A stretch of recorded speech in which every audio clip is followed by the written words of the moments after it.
All right, well, thank you very much, everyone, for paying attention to the community announcements. Let's get to the fun stuff. I'm really pleased to be able to have this learning opportunity with you all. Travis Novitsky is a self-taught nature and wildlife photographer who's a member of the Anishinaabe Nation living in Grand Portage. And you may recall he was heavily featured in a producer, I believe, of the Northern Nights Starry Skies documentary that was featured in the first Ely Film Festival that we watched. And we also have we had one of the representatives of the Center for Global Environmental Education came to Tuesday Group to actually talk about that film project. So this is a familiar topic, and we're already slightly acquainted with you, Travis, but we're looking forward to learning more. Quote that I found very poignant on Travis's website. My hope is that my images will inspire others to spend more time outside and enjoy all the beauty Mother Nature has to offer. So I will pass the podium to Travis and say, miigwech for being here. Hi, everybody. So before I get started, I have questions already based on community announcements. And the first and foremost question is, are we not normally nice to the new people? Because if it has to be pointed out, we're going to be nice to the new people. It made me wonder. I'm joking, of course, but so Buju and Dinawe Magani Tuk Anin, Travis, Indigenous Cause, Makwa, and Dudem, Gichioniga Ming and Dunjaba. So my Ojibwe greeting there, I'm basically saying hello, all my relatives. And I do get the sense that this is a very tight-knit group here. Everybody kind of knows each other, it seems like. But my name is Travis. I'm from the Bear Clan, and I'm from Grand Portage at the very northeast tip of Minnesota. And I'm always curious, how many people have been to Grand Portage? Almost everybody. That's cool. So there's a high probability I've met a lot of you already working at Grand Portage State Park. I meet lots of people there, but it's my apologies in advance if you come up to me because you remember me, but I don't remember you, because I do meet a lot of people and it's hard to remember all of them. Yeah, so it was mentioned there that I am a self-taught photographer.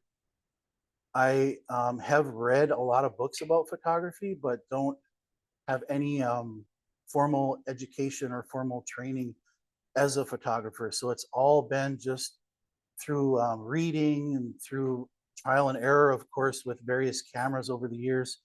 But of course, or also growing up with kind of a history of photography. My dad was a photographer too, still is, still very much gets out and shoots almost every day.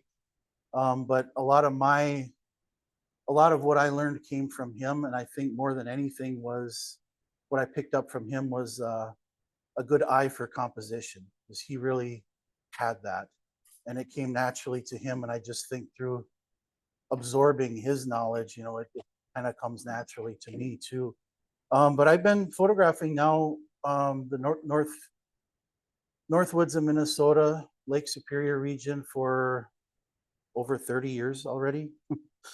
Doesn't seem like that long, but quite a while. So miigwech, thank you to all of you for coming today to hear me talk. Thank you to Paragus and Boundary Waters Connect, the Grand Ely Lodge, for what a venue, right? Like, I mean, you guys come here, what, once a week?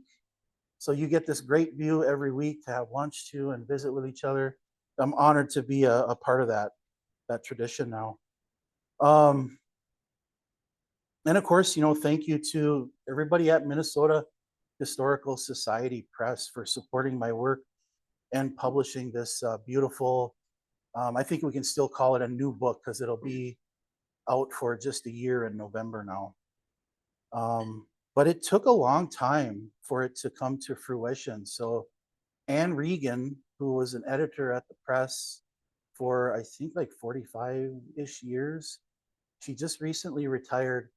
And it was about 8 years ago when I got an email and a phone call from Anne saying, hey, you want to meet me in Duluth for coffee sometime? And 8 years ago, I had a pretty decent library of night images, but I didn't feel like I had anything worthy of a book. Anne assured me otherwise. And it's taken, well, it took about 7 years for the book to become a reality.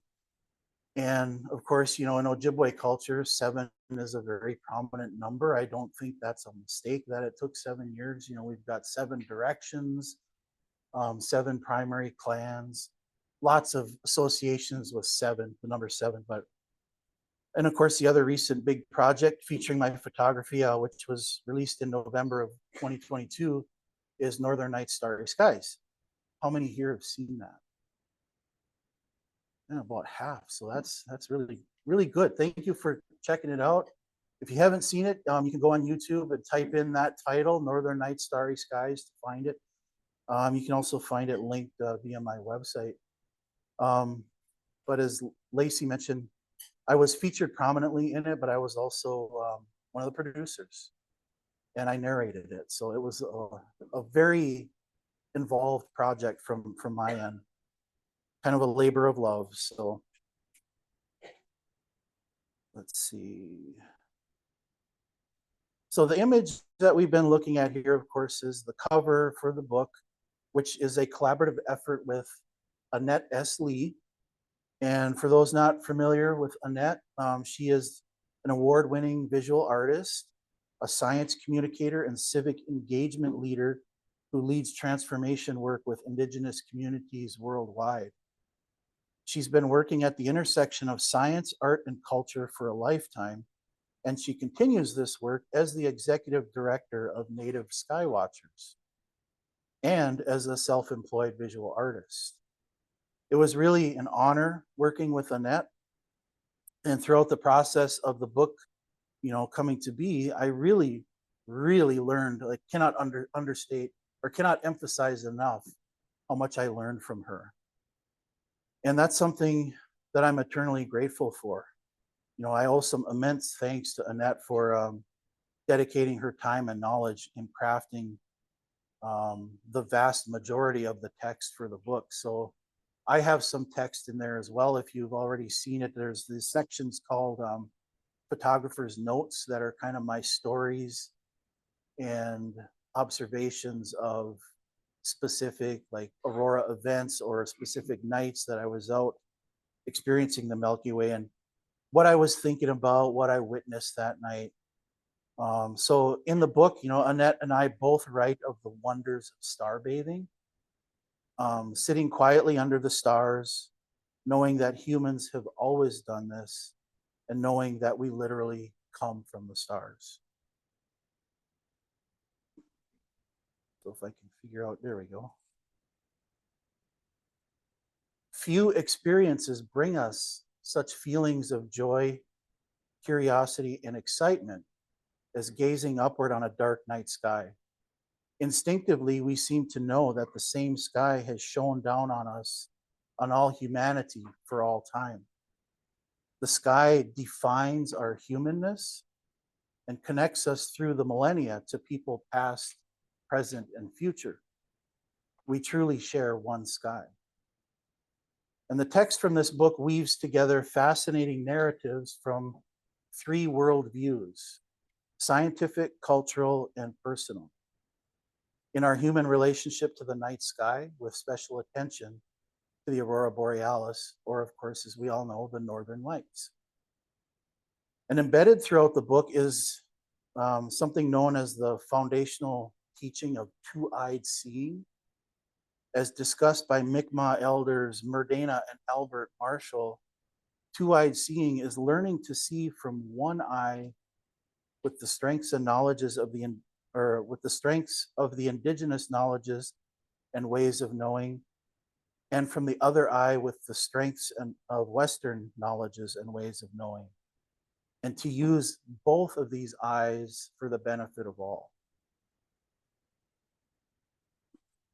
We are physically connected to the cosmos by nucleosynthesis. All life, all atoms were made from either stars living and dying or from the Big Bang. But the local to global to cosmic recycling does not stop there. Along with the original reservoir of our atomic makeup, we experience a physical exchange with the cosmos every day, something called cosmic dust. The solar system was formed over 4.6 billion years ago, but leftover dust still hangs about and falls on Earth.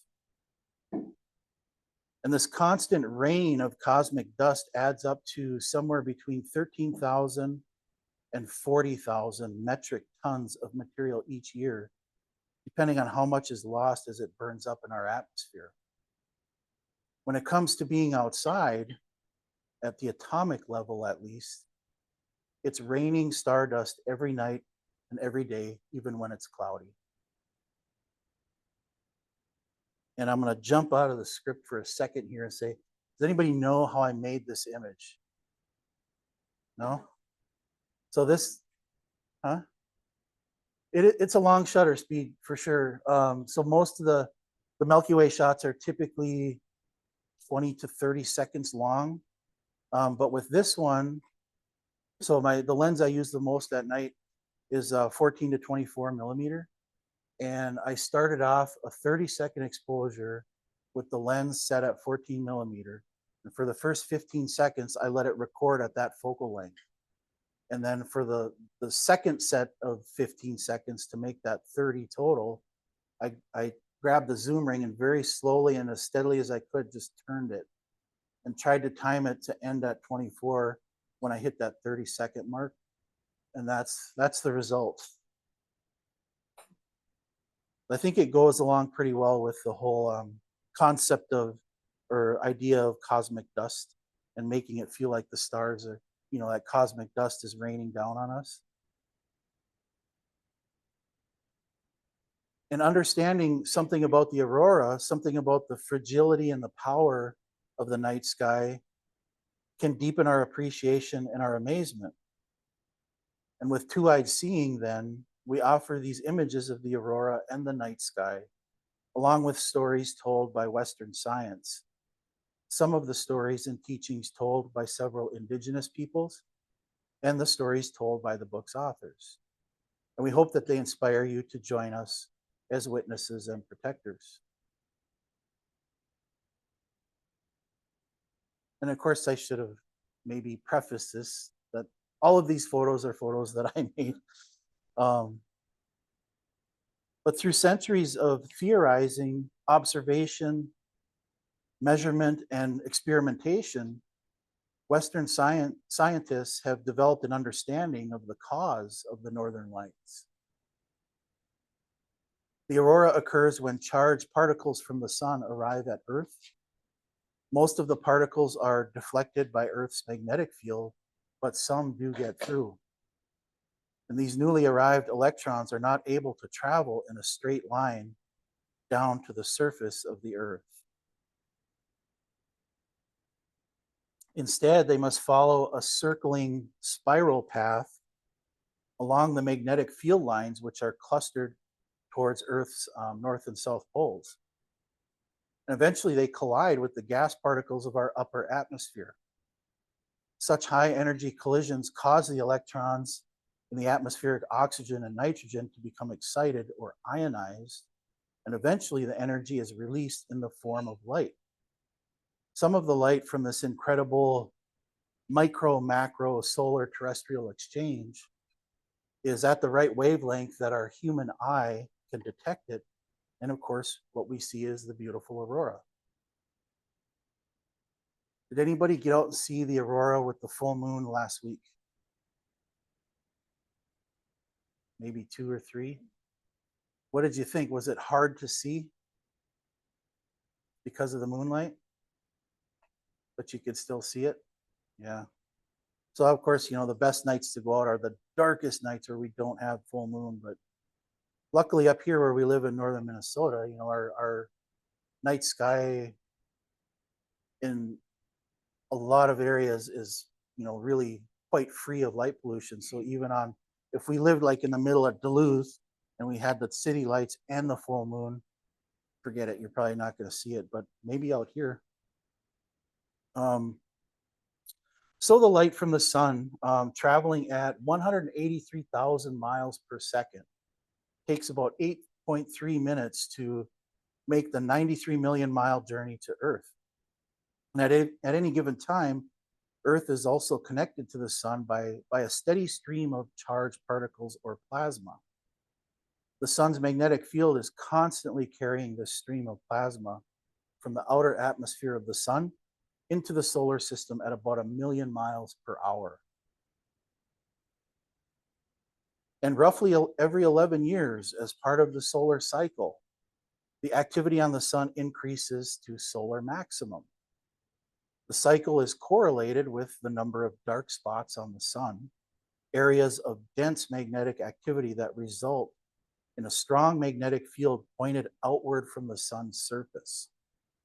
And in periods of solar minimum, it's uncommon to see sunspots, or there might be just a few small ones that don't last very long. But in periods of solar maximum, there can be many spots, sometimes up to 100 or more, and some can be very large, up to 30,000 miles across and lasting for several weeks.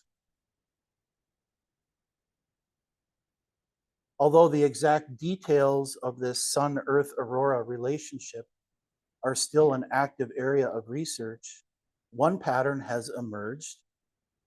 A large complex of sunspots is sometimes followed by something known as a coronal mass ejection, or a CME. And in a CME, Earth receives not only the solar wind and the solar flares, but also, depending on the relative angle, this giant cloud of energetic gas particles that triggers the excitation of molecules in Earth's magnetic field.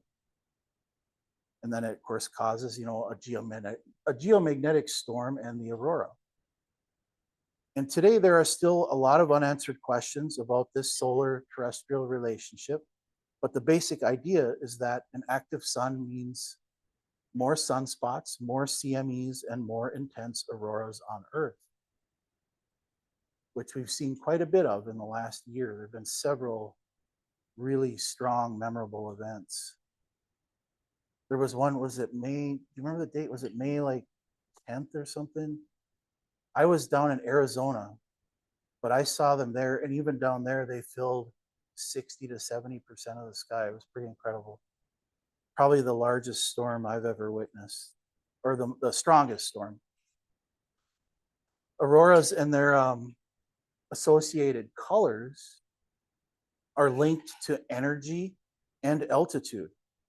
Green, which is the most common auroral emission, is produced by oxygen atoms and occurs at altitudes of about 59 miles above Earth's surface and higher.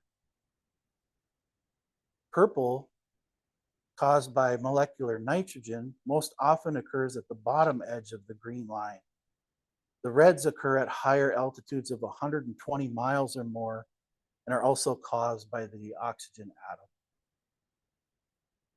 But I think my favorite is when you get the blue. Has anybody seen blue aurora before? And usually, or I should say probably all the time, most all the time, it's not in the ribbon down low, but the curtains that are up high. So sometimes, you can see this deep blue color at the top of the rays and curtains. And Dirk Lemmersheim, a physicist at the University of Alaska Fairbanks, explains how the blue color occurs. The auroral electrons not only produce light-emitting excited atoms and molecules, but they also ionize molecules. And these ions can then be pulled upward by electric fields in the aurora and reach altitudes high enough that they will be exposed to sunlight. And the sunlight then scatters off these ions. And there exists a blue emission of the molecular nitrogen ion that is particularly strong in scattering sunlight, which is why we sometimes see this blue upper end of the aurora curtains.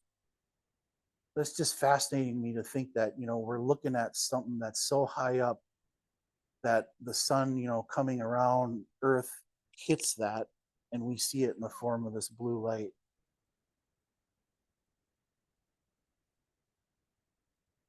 So from the Western science perspective, it was a long held belief that the only sounds accompanying the aurora were in a person's imagination. But science, of course, is rooted in measurement, and no one had recorded or measured sounds. This remained a mystery to Western science for nearly a century before acoustics professor Unto Laine from Finland proved the existence of aurora sounds. Laine began the Auroral Acoustics Project in the year 2000, but it wasn't until a geomagnetic storm on March 7th, 2012, in the open fields of Finland that he was able to document nearly 90 sounds. And his work clearly showed a correlation between the magnetic field activity and the audio events.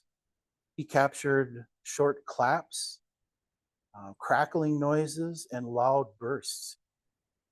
And in 2016, he presented a possible mechanism. Under certain circumstances, our troposphere, where humans live, is characterized by a region of relatively cold air that is trapped below a region of very warm air. The boundary between these two regions is called an inversion layer. And during a geomagnetic storm, the whole system acts kind of like a giant capacitor, accumulating a positive charge on top and a negative charge on the bottom.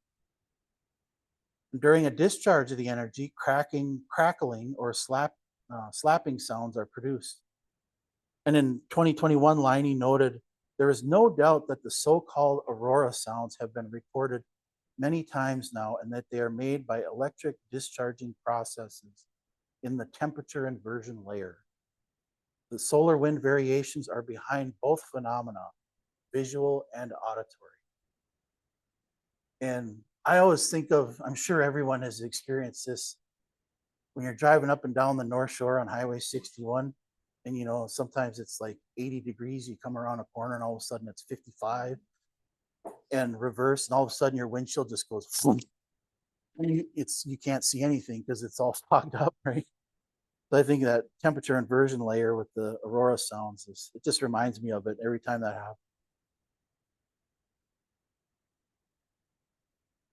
happens. So yeah, I don't think I've wondered if I've heard noises associated with the aurora, because I have heard things out at night. But of course, I can't prove it. I don't have highly sensitive acoustic equipment to measure it with. But I often wonder if the things I've heard are the aurora sounds. All right, switching gears a little bit. Indigenous nations have studied the sky for millennia, and of course, their cosmologies are vast and deep. Teachings about the aurora are often intertwined with teachings about the Milky Way and the night sky in general. Some of this knowledge is protected, most of it has not been written down, and much has been lost due to colonization. But the connection between the aurora and the dancing spirit lights from the Ojibwe perspective comes from the Ojibwe phrase, Jibayag Nima Idewag, which refers to the northern lights or aurora borealis. And that word, Jibaya, translates as ghosts or spirits, and Nima Idewag translates as they're dancing or they dance. Another Ojibwe word for the northern lights is Wawate, which, as far as I've heard, means simply there is a display of northern lights. There's another term that I've learned most recently as Wasanude, where that first part of that word, wasa, comes from the word for lightning or flashing lights. And the nude part of that word comes from the word nuden, which means wind, or there is a blowing wind, there's a wind that blows. So if you take those two terms together and try to literally translate it, it kind of literally means a flashing lights wind. And I think that's a cool correlation or parallel, because oftentimes, what causes the aurora is the solar wind. So here's this solar wind, coming in and blowing through our atmosphere and creating these lights, this flashing light wind. But this concept relates to the Ojibwe teaching as well about the Milky Way, which Ojibwe people call the Jibai Zibi, or the River of Souls. And Ojibwe scholar and elder Carl Gobway explains that when the soul departs, it travels a path to the west. And after other trials, the soul comes to a great shining river, one whose reflection can be seen in the night sky, the Milky Way. And the Ojibwe understanding of the Milky Way relates to the spirit returning to the stars along the Jibai Zibi. And Carl goes on to say that the soul gets in a waiting canoe and paddles the river to the great beyond. He greets all of the friends and relatives, and when we look up at the night sky and see the northern lights, it is our relatives dancing. And so in other Indigenous cultures, they often refer to it as like a pathway to the stars or a roadway to the stars. But as Carl explained in the documentary, he said, of course, for us Ojibwe here in northern Minnesota, we have all these waterways, and we got around by canoe. So of course, to us, it was a river. It was a river to the stars. And clearly in the Indigenous perception of both the Jibai Zibi and the Jibaya Gnima Idiwa, the core understanding is not what can be recorded, but that which is fundamental to human nature, and that is the spiritual journey. So here we see the relationship-based Indigenous connection to the aurora and the Milky Way. The night sky, not solely an abstract collection of facts that exists externally to be measured, but rather like a close relative who exists nearby and whose influence is vast. And of course, I think most people are familiar with the very name of the state of Minnesota being appropriated from the Dakota phrase Minnesota Makoche, which translates as the land where the waters reflect the skies or heavens. And this idea of reflection and connection to the sky is a fundamental theme of Dakota cosmology. And there's a word, the word for this twin relationship or pairing of earth and sky is kapemini. And this single word contains an entire cosmological philosophy. And its usual translation, as it is above, it is below, oversimplifies but speaks directly to this critical Indigenous-based worldview of a mirrored relationship between earth and sky. And I think of all my images, this one illustrates that the best, because I've taken this, I think when I first had a print of this made, I pulled it out of the box and it was upside down. And I was like, what? This looks weird. The trees are supposed to be on the right. Oh, like it even fooled me, right? Because it was so calm that night. Of course, if you look close, the reflections of the stars are a little bit bigger than the actual stars in the sky due to the subtle water movement. Because even on a flat, calm night, we all know the lakes are still moving and kind of spreading out those reflections. But has anybody ever been out on a night like this in a canoe? Yeah? Did you feel kind of dizzy a little bit? I know I have. I've been out there in a kayak and like, whoa, like which way is up, which way is down?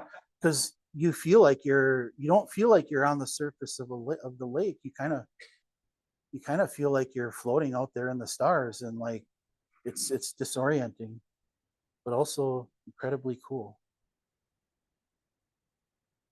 And so the 7 council fires, also called the Sioux Nation, are the people who speak the Dakota, Lakota, and Nakota dialects. And the 7 groups in the nation are mirrored by the 7 stars of the Big Dipper. And one Dakota translation of Northern Lights is Wanagi Thawachipi, which means similar to Ojibwe, the Ojibwe phrase, spirits dancing. And this perspective relates also to the fundamental philosophy of origin. We come from the stars. And Lakota spiritual leader Arvo Looking Horse addressing native skywatchers in 2021, explained that we came here as a spirit from Star Nation. And when we get done, we go back. The star knowledge is like a mirror. We have the stars up there, we have the stars down here. And the connecting bridge between here and the spirit world is the road of the spirits, or the river of the spirits, the Milky Way. Innu, also known as Cree, elder and science communicator Wilfred Buck has written and spoken extensively about the Milky Way and an ancient being of energy or a spirit called Kokomanasis, or grandmother spider, who resides at the river of spirits. Kokomanasis is a doorkeeper between the worlds, and Pakonakijik, or hole in the sky, what most probably know as the Pleiades, is the place of origin for Innu people. It all started when Achikos Iskwu, Star Woman, wanted to come to Earth. So she made an agreement with Grandmother Spider. Star Woman would transform from a being of energy to a physical form, make a life on Earth for a time, and then leave it all behind when it was time to return to the Star World. So Grandmother Spider cast a single strand of web for Star Woman's entry through this hole in the sky. Star Woman brought a gift of the star blanket as a reminder of her origin. And as Buck explains, all the people entered Earth through this umbilical cord, and we are the star children. Once again, the Innu relationship to the sky is not solely a linear list of facts or quantification of physical behavior. And while a great deal of observation and pattern finding is important, the overriding ideology is the lived, interconnected, everyday practice of a participatory relationship with sky and earth that has meaning and value in the larger scheme of human existence and wellness.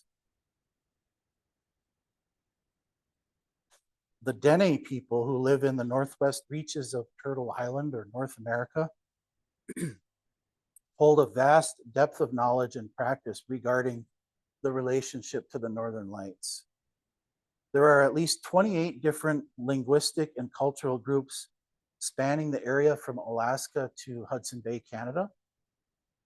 And Chris Cannon, assistant professor of Indigenous Studies at the University of Alaska's Center for Cross-Cultural Studies, has compiled a table with, anybody want to guess how many different Dene names for the Northern Lights?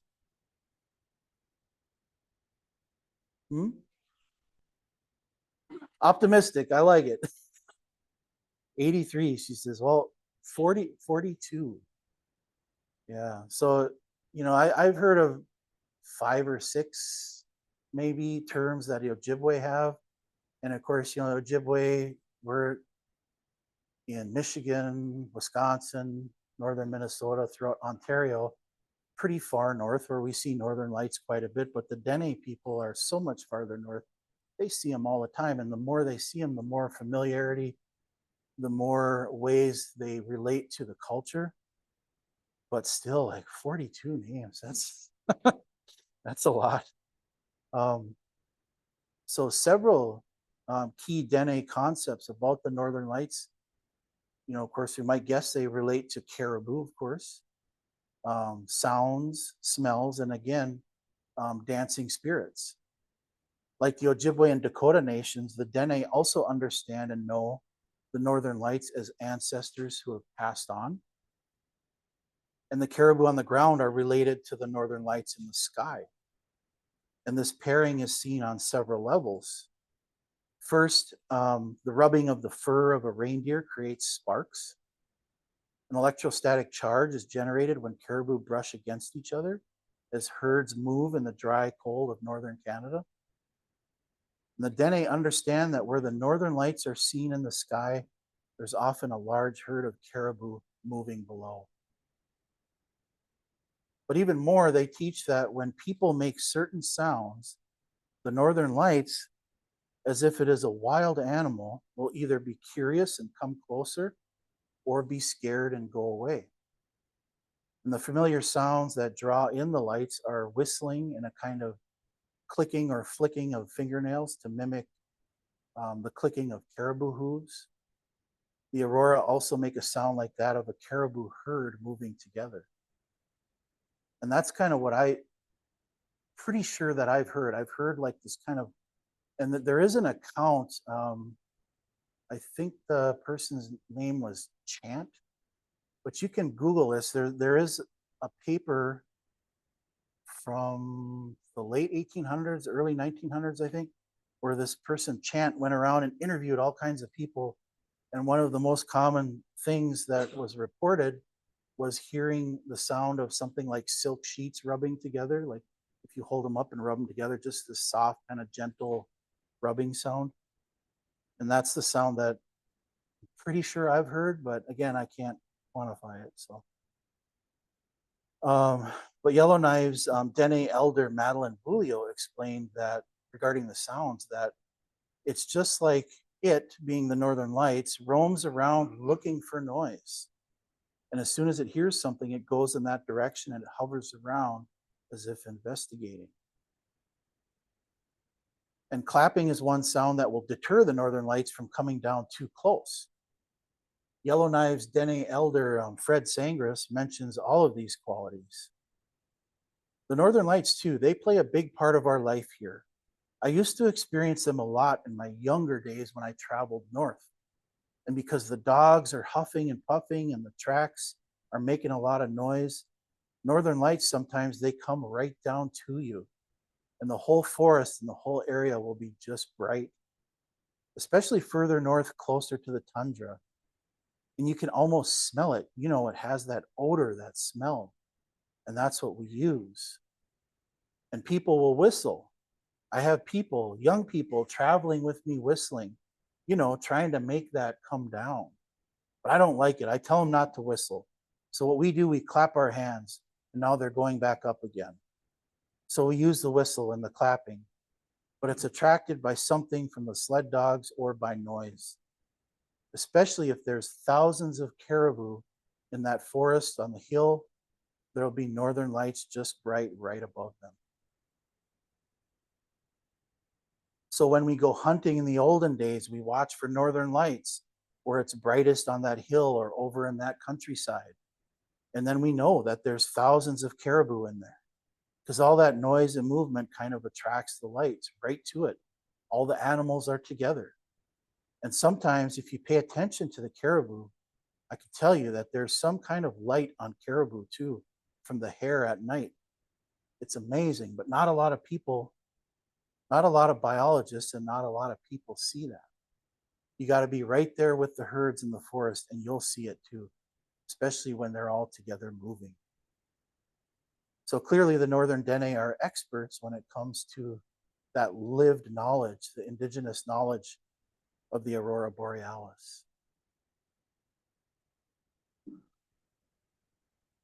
So most people in the United States and in the world today really are lucky if they live in a place where the sky is dark enough to actually see the Milky Way.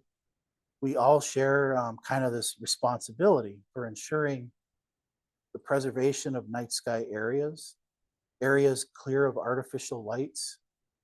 Light pollution is here to stay, but we can be smarter about how we interact with natural resources and how our actions, of course, affect the natural ecosystem.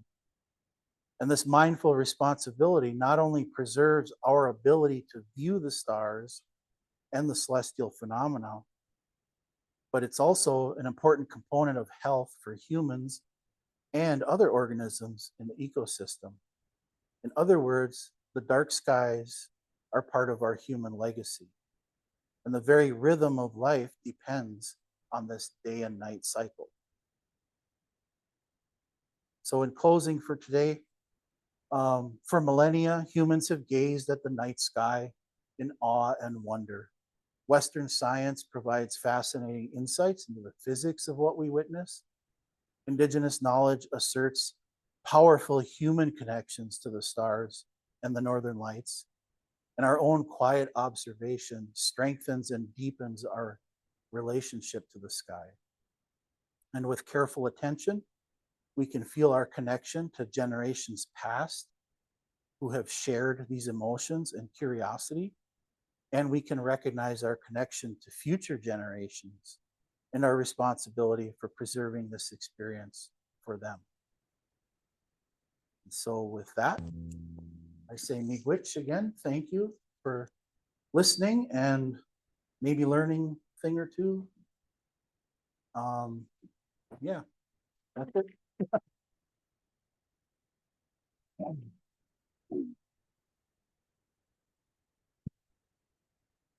We do have a couple minutes for questions. I'll pass the mic around to facilitate Q&A. I might turn the volume down on the mic and ask you to hold me up a little bit to your microphone a bit, Okay. Travis. But before I'll ask a question, but I just want to say this book is phenomenal. If you haven't had a chance to check it out, the imagery is stunning, as you have seen. And I was telling someone else before the program started, you know, I'm trying to understand what the aurora are and how they, like the machinations of how they work. And I've always kind of gone cross-eyed and stopped listening when people try to explain it. It's possible. And I felt like the scientific explanation was so fascinating. The indigenous knowledge perspective was powerful and moving. So please consider making the investment today before you leave. Travis, my question for you is, you make a point in the book of saying that you prefer to think of it as making a photograph as opposed to taking a picture. I'm just wondering if you'd be willing to elaborate on what that subtle difference means to you. Sure. So I certainly, well, I guess preface that distinction. I'm certainly guilty of running around and just taking a lot of pictures too, especially with my cell phone. I use that way more than I like to admit, but you know, that there's not a lot of creativity that goes into that method usually. So, you know, if I see something quick, cool, and I want to capture it, I'll whip out the phone, or I'll whip out, you know, my, what I refer to as my point and shoot camera. And I'll just, you know, click, oh, I got a picture of it, you know. But this kind of stuff, all the images I've shared in the last half hour or so, there's a lot of planning that goes into that. It's not just going out there and pulling up to a spot and going, oh, this is cool, click, you know. I mean, just the nature of having to set up a tripod because it's a long exposure. You know, you got to have a nice sturdy support for the camera because you're investing, you know, a half a minute, and sometimes could be several hours if you're doing a star trail image. I've done several exposures that were 2 to 3 hours long, single exposures. So you really got to plan for that. You got to know what you want to show, what part of the sky you want to show, and where you need to be set up in order to capture that.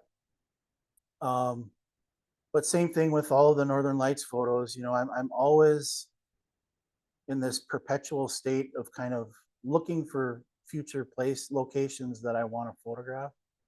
And so it's this never-ending cycle of exploring, whether it's just driving around on the forest roads or being out on my bike or out in a canoe, snowshoeing, skiing in the wintertime.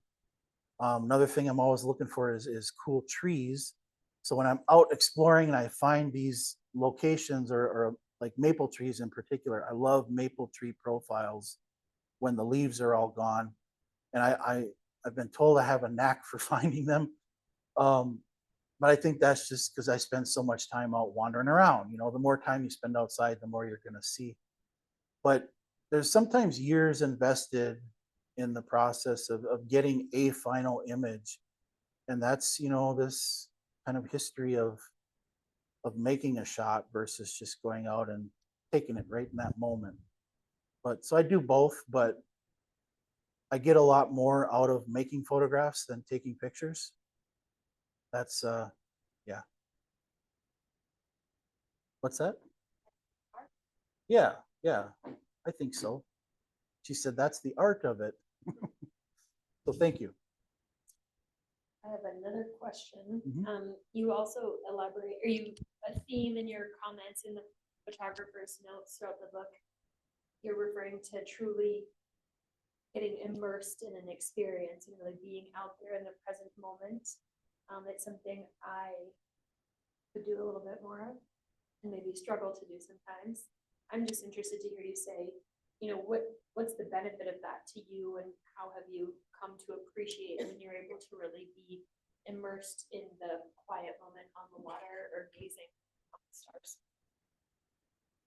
Well, I think you hit it. Is that me or you? It's me. I think you hit the nail on the head there with, you know, no matter how much we are getting out there and spending time in these places, whether, you know, it doesn't have to be the Northern Lights or the Milky Way. It could be a beautiful sunset or even middle of the day on one of our lakes here, you know, just going to a spot that has meaning to you and spending time there. It what it does for me is it kind of recenters me and recharges me, even if it's like last week when I did not know that the Northern Lights were going to be out real strong 3 days ahead of time. It kind of snuck up on me, but the KP index number was almost maxed out, and I went, I gotta go out and I gotta photograph them. So I was up all night long, and then I had to go to work the next day. And so, you know, physically I was very exhausted, I was tired, but at the same time I felt this kind of rejuvenation just from being outside at night watching those lights dance all night and photographing them. It just, even when it drains me, it recharges me. I don't know if anybody can relate to that, but yeah.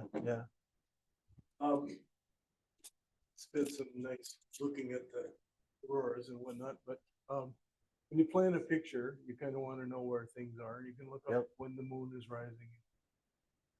What about the Milky Way? Like, can you know when it's going to be right off that point? Can you pre-plan that? Well, in my local area, I can, just because I've spent my whole life there, and this lifetime of, you know, being out at night, and, you know, it's kind of there's a real popular term that's being used in society nowadays called TEK, or traditional ecological knowledge. And that's just what I referenced from the book, is this lived, you know, connectedness that we all have to some extent. And some of us, you know, may have lost it to some extent too, depending on how we live our lives or where we live. Because if you live in the middle of a city, it's hard to stay connected to the night sky because you can't see it as well.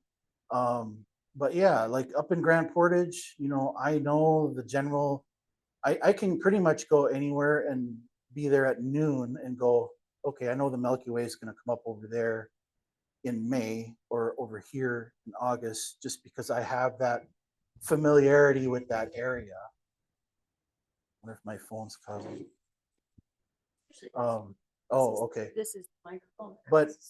But generally speaking, to catch what we call the core, or the galactic center of the Milky Way, it's pretty much to the south.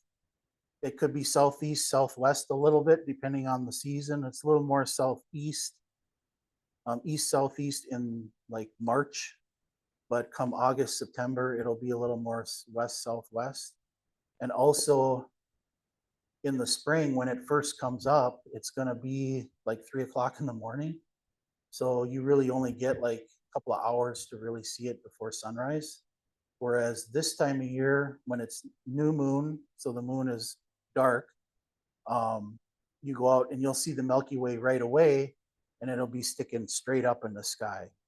Where in the spring, it comes up at a low angle, and then throughout the night, it slowly rises up like this. But yeah, come fall, we can see it right away as soon as it's dark, and it's vertical. Yep. Yeah, southeast to southwest. Doesn't it also kind of twist during the night, so move along the horizon a little bit? A little, yeah, yep. So I've run several time lapses of the Milky Way rising, and yeah, it not only, you know, comes up at this angle, but it's kind of like tracking like this too. So if you look right at the horizon, you'll see that core kind of marching along a little bit on the horizon, very slowly, but it does move. Well, it's not moving, we are. Yeah. Yeah. With all of this beauty, do you have a feeling of a creator? I do, yeah. And so at the risk of alienating myself a little bit, I was raised Catholic and I went to church and all of that, but it's been years since I've stepped in a church now because I get more religion and a connection to a sense of creator from being out in the wilderness versus being in a man-made or human-made structure. I get, places of worship and the need for them, but to me, it's more important to be out there in nature, and that's where I get my religion. And I do feel that sense of, something greater than us or higher power than us. I would like to thank you for today's presentation. It's been marvelous Oh, thank you. and really, really. I have photographed the northern lights and the camera seems to see things I don't. Did you make any comments about your experience with that, where the colors seem to be more deeper than what my eye perceives? Absolutely. That's probably my number one question that I get is how come when I go out and look at the aurora, like this is probably, well, any one of these are good examples. The camera is always going to record more light and more color with this kind of stuff than what our eyes can see. And there's a couple of reasons for that. One is camera sensors nowadays are so advanced, they can see so much more than our eyes can. But I think more importantly, or what has a higher impact on that, is the fact that it's a long exposure, and it's typically a long exposure at a higher, with digital cameras, what's called an ISO setting. In the film days, you used to refer to it as the film speed or the ASA of the film. So 800 speed film was much more light sensitive than 100 speed film. And it's the same thing with digital cameras through this thing called ISO setting. So during the day, a nice fully lit, full sun day, I'm shooting at ISO 100. For the Milky Way, it's 6400. So it's really, really boosts that ISO. And then the camera, I like to say, if we could hold our eyes open and take one single image with our eyes over a course of 30 seconds, we would see an image. Well, that's not the best example. Milky Way, we would see the Milky Way more like this versus, being able to see it, but it's kind of dim. And that's because our eyes are just seeing it with the light that's there in the instant our eyes see it. Whereas the camera is recording that light. But of course, the colors too, it depends on what white balance you have your camera set at. And so I typically shoot the Milky Way with my camera set on incandescent white balance, which is usually around, I think, 4000 K, 4000 Kelvin. And it gives it kind of this blue color, but it's often too blue. So I'll actually put it into, unlike a lot of photographers, I like to tone down the colors a little on mine. And I do that with the Milky Way and the blueness too, because it just comes out of the camera looking way too fake, I guess. I don't know. Yeah, does that answer your question? In the book, it ends with sort of a sense of responsibility, and there's the creation of an understanding that there's such a relationship between the cosmos and Earth and those realms. And then there's reference to the sort of privatization of satellites and the territorialization of low Earth orbit, which is sort of likened to our history of colonization. And I'm just wondering if you have any commentary on that, or a particular stance on how the sky is being used and might be continue to be used in the future. I certainly do notice the veritable plethora of natural light that's in our skies now through like Starlink, mainly Starlink satellites. And I mostly notice that when I shoot a time lapse, more so than a still image. A still image, you know, if a satellite's running through while you're recording a still image, you'll get this little streak of light, but you can take like a clone tool and kind of clean that out pretty easily. But in a time lapse video that's run, say on average, if I remember right, if I run a time lapse for about an hour, or is it longer than that? 20-second exposures for an hour will give you like maybe 15 seconds of video, time lapse video, depending on the frame rate that you render the video at. But in those videos, you'll just see like even over up over Grand Portage, we're like, this is like nothing flies over here, you know. But you'll see this just like zoom, zoom, zoom, zoom, zoom, zoom, zoom, zoom, zoom, all these little satellites. And an occasional plane. The planes are a lot slower. They'll go across like this. But then you've got these satellites just zipping through, and it's like, what the heck? You know, 5 years ago it didn't look like that. Even 2 years ago, it was much less like that than it is today. So yeah, it definitely impacts. What's that? Oh, debris? I don't know. Probably mostly satellites. I don't know if we could see debris so much. Probably could. I mean, there's probably, but debris would be maybe too small, where a satellite is, you know, this built structure and it reflects the sunlight more, where little pieces of debris are reflecting that light, but it might not be strong enough for us to see it.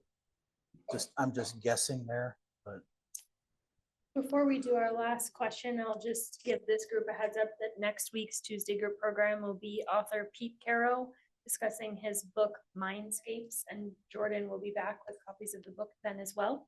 But thank you for listening to that random aside. For now, we'll hear from Bill with the last question.